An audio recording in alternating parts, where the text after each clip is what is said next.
Starling, obviously, the key to succeeding in these moments is not putting too much pressure on yourself. But in that particular moment, how aware are you of the fact that you guys had the bases loaded, nobody out, and it was on you now to find a way to make sure you cashed in? Que para tener éxito en ese tipo de turno, tú no te puedes poner mucha presión ahí. Qué importante fue en ese momento tú poder tener éxito para ayudar al equipo en ese entonces. Bueno, lo que pensé fue mirar la bola arriba. Sé que me están tirando picheo quebrado, a cual me está doyendo. Pero en esa situación de cuando tengo gente en base, lo que me enfoco es ver la bola arriba. Tratar de hacer un buen swing y traer carrera. Y esa ha sido la consistencia que he estado trayendo carreras home, porque me enfoco en dar la pelota en el medio y cuando la veo arriba, entonces trato de hacer un buen swing. Yeah, I think the key for me there was to see the ball up. They've been attacking me with a lot of pitches where I've done harm to myself by chasing. So in a situation there where you have men on base, it's to see the ball up and to try to keep the ball up the middle, because at that point you just kind of want to help the team win and do what's best for the team in that situation. And that's what ended up happening. And then, Jose, for you an inning later, do the same thing with 2 outs and the bases loaded. I mean, you've obviously been great, 2 outs, runners in scoring position, but the team has been really good at putting together sort of 2-out rallies. Why do you think, as a group, you guys have been so good at that? We're just competing. We put a quality at bat. I was able to see a mistake from Ruiz and put a good swing on it, find a hard, and scored another 2 runs. Okay, we're going to go over to the mic in the first row, left. Just for both of you guys, how much do you want to close this thing out tomorrow and not give the Phillies any oxygen here? Well, I mean, it's important. Every game is important. Tonight's game, it was very important. Tomorrow's game is going to be even more important. Every game matters. Most definitely we're going to go up there with the same energy and then try to compete and try to win every inning. ¿Cuántas ganas tú quieres ganar mañana? No, si ganamos mañana es algo sumamente importante, la cual nos acercamos más a la meta que queremos. Sabemos que estamos jugando con un equipo bueno también, que viene a competir igual que nosotros, pero nosotros seguimos con la misma energía de no quererse mucho, sino hacer y ejecutar la situación cuando se presentan. Y si ganamos mañana, bueno, pues celebramos y seguimos adelante. Yeah, no, for sure. I think tomorrow it's obviously an important game. Obviously, we want to win because it brings us closer to the goal, to our ultimate goal. At the same time, we can't try to do too much. We kind of have to play within ourselves and just go out there and do our job. But at the same time, we want to be able to go out there and celebrate and win. Okay, we're going to go down here to Abby in the front row. Jose, what are you thinking when you come up with the bases loaded twice in 2 innings, and how does your approach change when you come up there, no outs versus 2 outs? Just try to put the ball in play. Like I say, in the playoff you're facing the best pitchers, and they're gonna make pitches. And like I say, I just say find a mistake from Ruiz, and then I just find a hole. Like I said, when you put the ball in play, good things happen, and it shows there for Marty, it shows there for me, and then the whole team did a great job competing that inning, and it was pretty special. Okay, on the left over there in the first row, Tenchi. Starling, tú como veterano, al igual, ustedes son ambos veteranos. ¿Qué tiene este equipo tan especial que en el último tercio del juego siempre capitalizan carreras? Iglesias, ¿te viste en algún momento el año pasado bateando detrás de pie Alonso, uno de los hombres más poderosos que tiene el béisbol? Bueno, la verdad que el año pasado no me vi en ninguna parte, pero el tiempo de Dios es perfecto y estoy agarrando esta oportunidad que me ha dado esta gran organización con mis 2 manos. Amo este grupo, amo a mis compañeros. La verdad que me siento sumamente orgulloso de contribuir cada día y seguimos un día a la vez, creo que es lo más importante.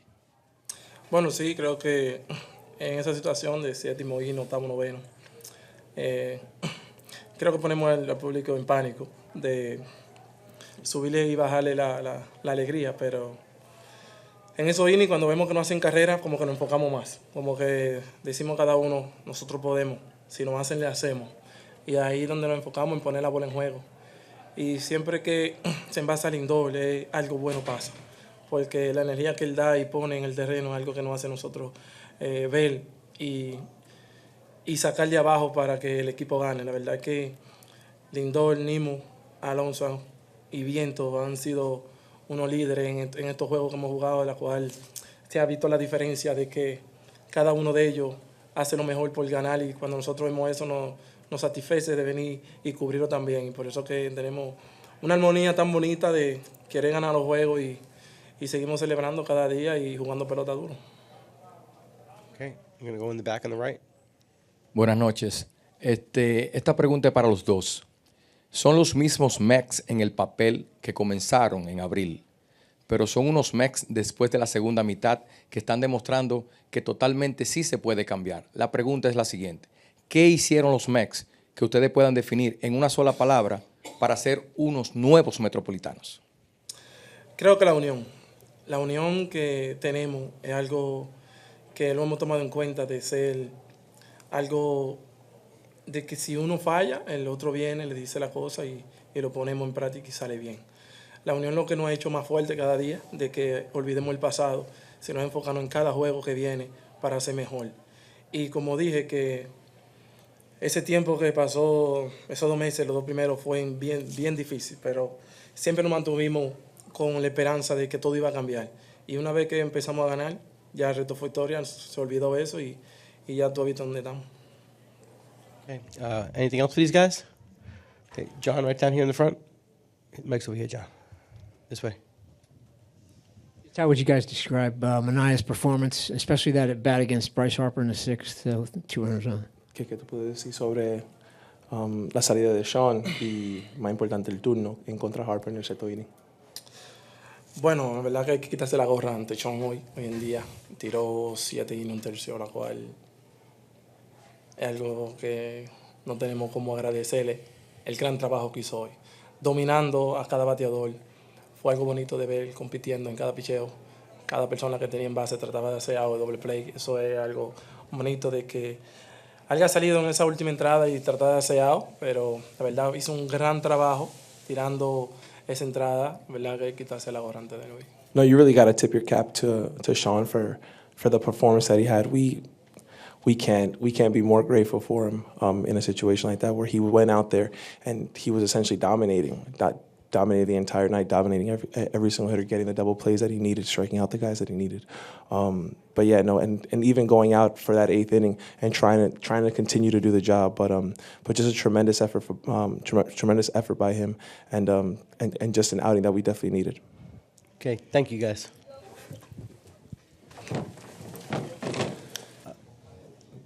Okay, we're going to start it right here with Matt. With Steve in the front. I'm sorry. That door closed. Carlos, you've talked about how impressed you've been with your pitchers attacking late in the season, specifically in that 6th inning with Manaea when he walks the first 2 batters and then strikes out Harper on 3 pitches and throws 3 straight strikes to Castellanos. Just what are you thinking as you're watching the way he's attacking the heart of their order in that spot?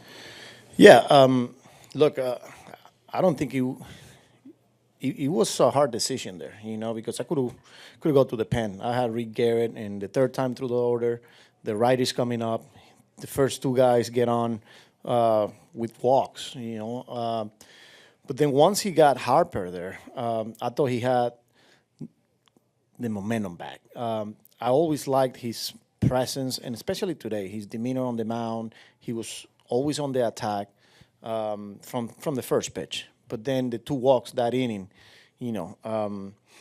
But after he got Harper, man, I was like, this is his game. A little bit of cushion there with 2 runs, but yeah, I thought the key overall today was attack the hitters and staying on the attack. And what an amazing job from him today.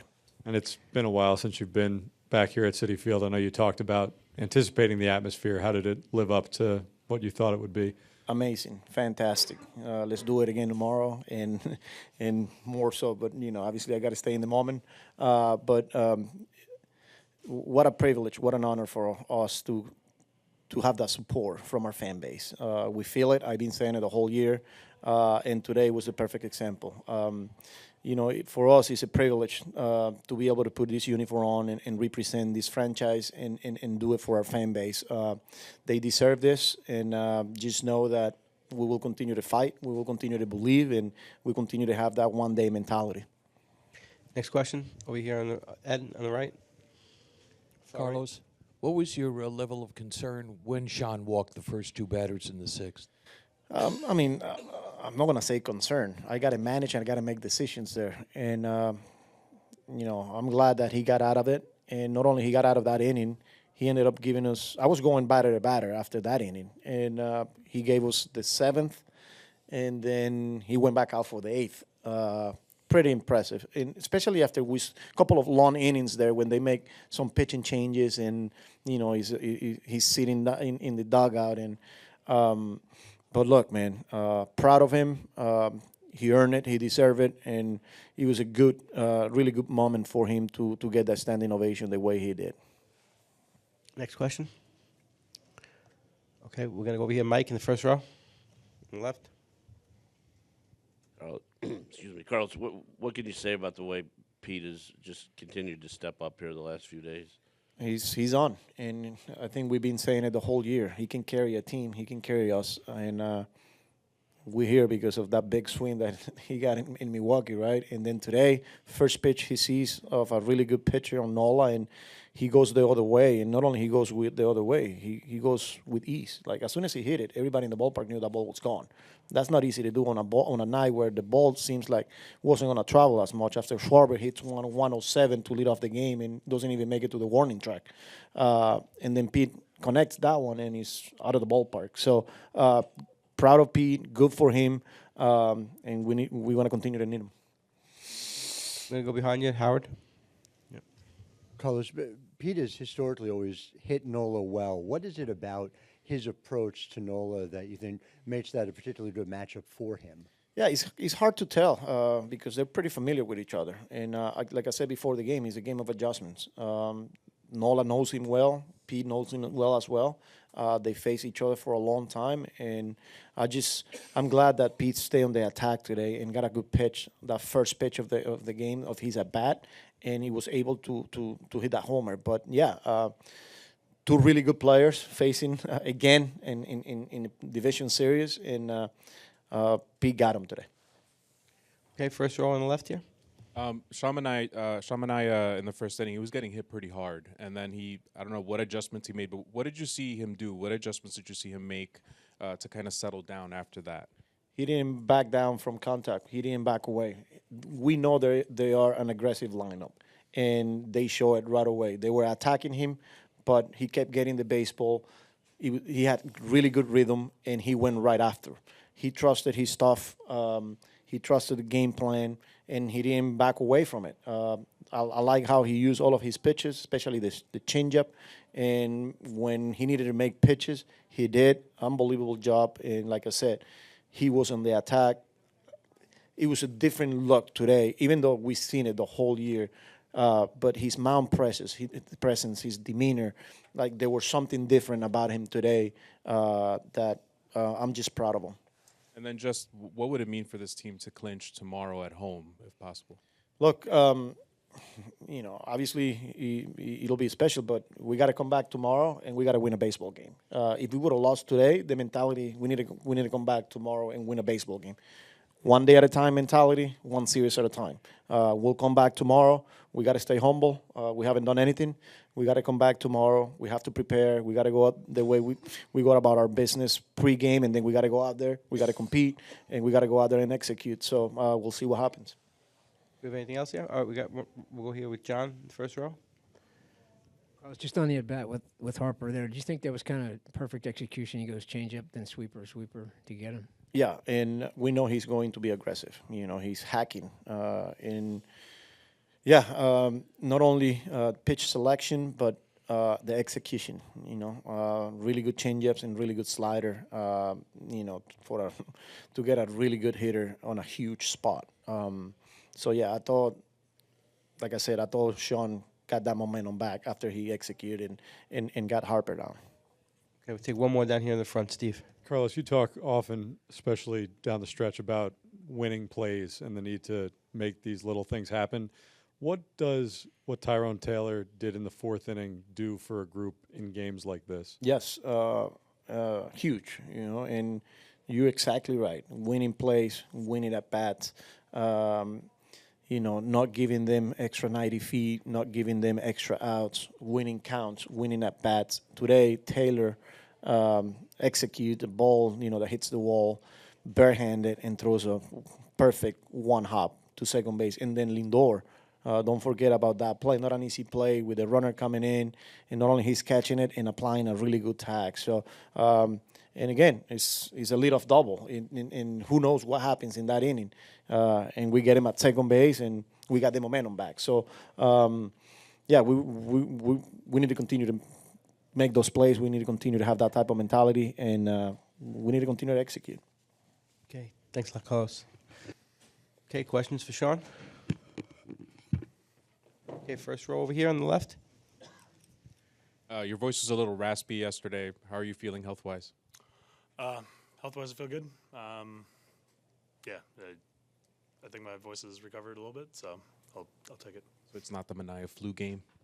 No, definitely not. Also, just when you kissed the sky after you came out of the game, I saw you tipped your hat, you kissed the crowd, and then you looked up at the sky and kissed the sky. Who was that for? That was for my aunt Mabel.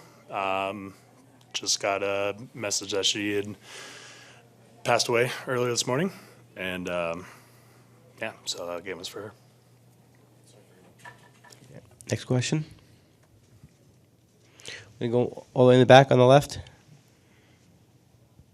In the sixth inning, with two guys on base, Bryce Harper up to bat, what is your mindset going into that at bat, and how did you what was your approach heading into facing Harper?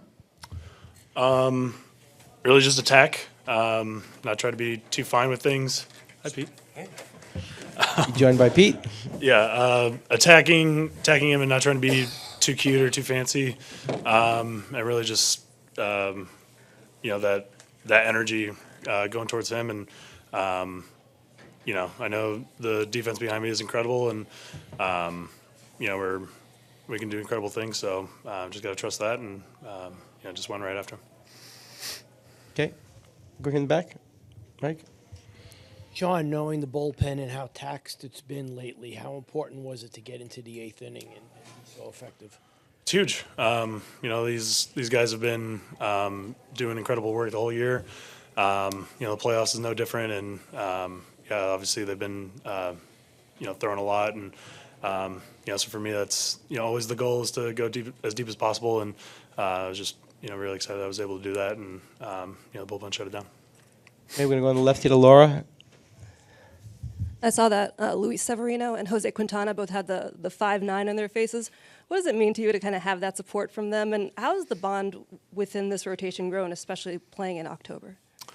Yeah, I mean, at the end of the day, we're all just big kids, I think, and when you can have fun and support each other and just be boys, really cool, special things can happen, and I think that's what's happened with the staff, and not just the staff, but the whole team. There's a lot of silly things that we do, but at the end of the day, it's just it grows us together, and at the end of the day, we're just having fun and just trying to win ball games.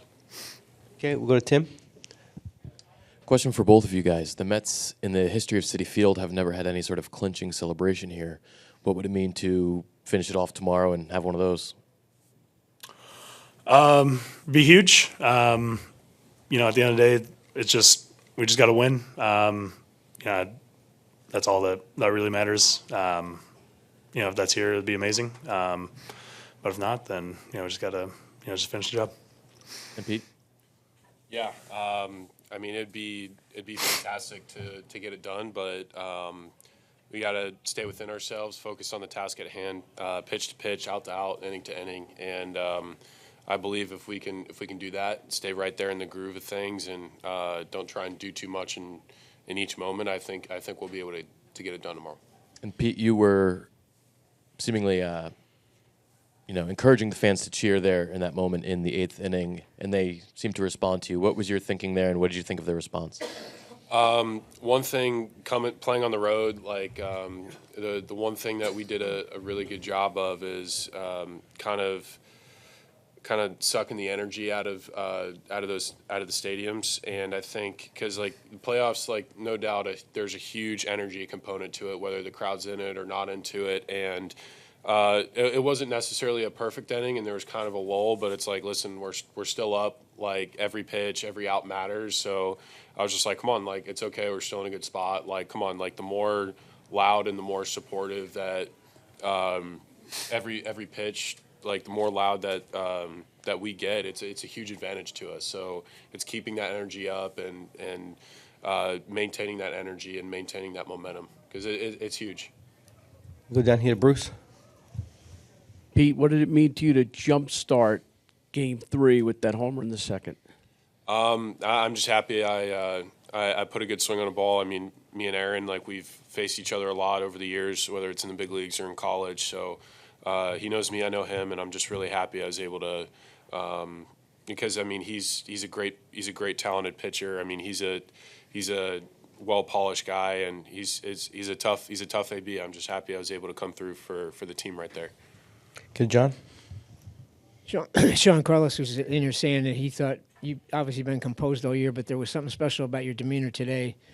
Anything you would pinpoint about regarding that? Just working on my breath. Those moments are huge, and I don't need to up the energy, by myself. So it's really just, using what I have and just using that moment to, focus in and execute. And I think I've been doing a pretty good job at that. The last two starts I've had. So today was no different. And that was a huge moment. You're going to go all the way far on the left? I'll stand up so you can see me. Sean, how special was it after everything you've been through in your career to have a performance like you did tonight in a game where the stakes were as high as they were? It's huge. It's haven't had the most, amazing career, but, through the ups and downs and through the hardships, it's what makes games like this mean so much. And, I just, so proud of the work that I've been able to do, but not just myself, the whole team and, everybody that I've been working with, just put so much time and effort into it, and, have results like this is unbelievable feeling. You go far left, Disha. For Pete, when you're hitting opposite field home runs like that, does that tell you that you're locked in at the plate? Right now I'm just trying to get a pitch I can handle and just put a good swing on it and stay within myself.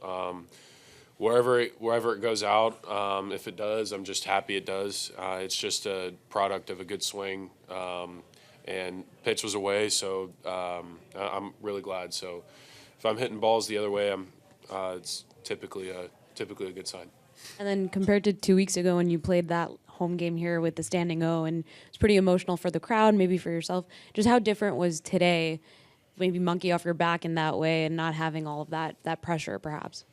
Honestly, this is this was the goal, and I really am happy I acknowledge, but I mean the whole vision, the whole goal is that wasn't going to be the last game. That wasn't going to be the last game for us. So, collectively as a group, we want to stay locked in, but hopefully we can have a lot more baseball here. Okay. Stay on the left in the first row, Jess. Following up, Pete, on your opposite field success, fundamentally, mechanics-wise, what do you attribute that to, and how much did you focus on that late in the season? It's more so just, just hitting the ball where it's pitched, and hitting the ball on the sweet spot of the bat. That's pretty much all I'm trying to do every single AB, and just really happy I was able to capitalize on some opportunities. It's just staying within myself, staying within my approach, and just hitting the ball right on the screws. Okay. We're going to go to Howard right here in the second row in the middle. Pete, historically, you've also had success against Nola. You have, I think, 6 home runs against him career.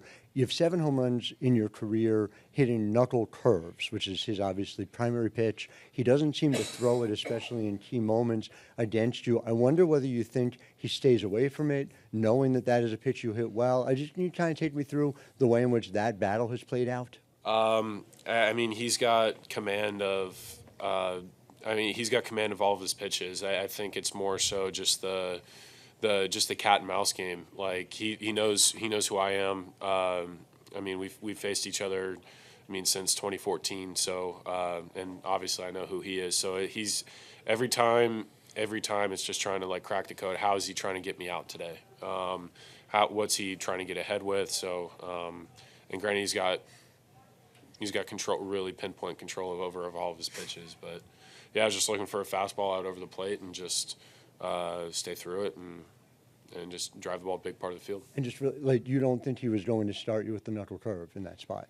I didn't believe so. No. Yeah, I didn't think so. I just wanted to see a fastball out over the plate and hit it hard. Okay, straight back, Dave. Pete, what did you think of Jesse Winker's shot into halfway up the upper deck there? I mean, hitting a pull side pump like that in the playoffs. Yeah, he deserves to stand there like that. Like crowd just absolutely went bonkers, and I know he had that weird, messed up like play in the second inning where it's like, was it a hit? Was it not a hit? But to capture momentum in the game, like that was absolutely massive. And yeah, if you're gonna hit a ball, I think however far it was, like 450 feet, then yeah, you can for sure look at it. What is it about his knack to fire you guys up? I mean, he's had a lot of plays that have been big plays, emotional plays. He's emotional on the field.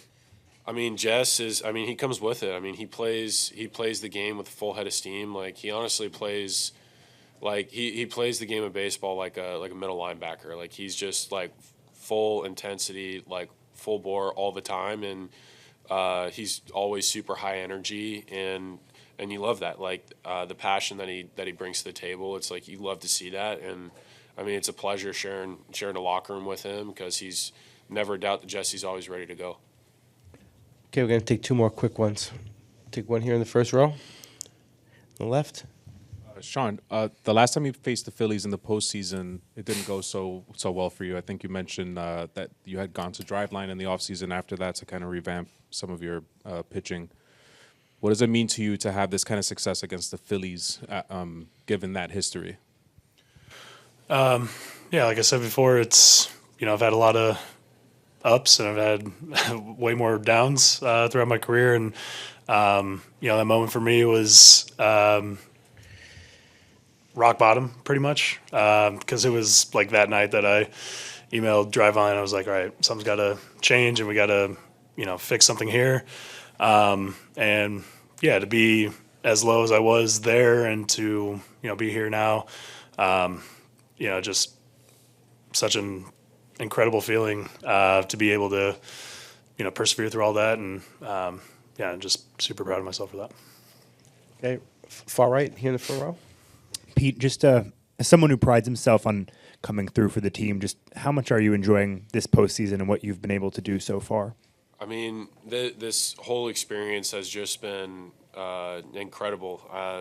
Can't get to the postseason without reflecting back on the regular season. Like it's truly tremendous. Like the amount of adversity that we overcame through. We were 11 games under. And we grinded through that. Got right around 500. We just can keep continuing to believe in each other and keep continuing to just trust the process. And the amount of resiliency that this team has is just truly incredible. And now in the postseason to be doing what we're doing as a group, it's really special. Like this is really special stuff here. It's just, you can't make it up.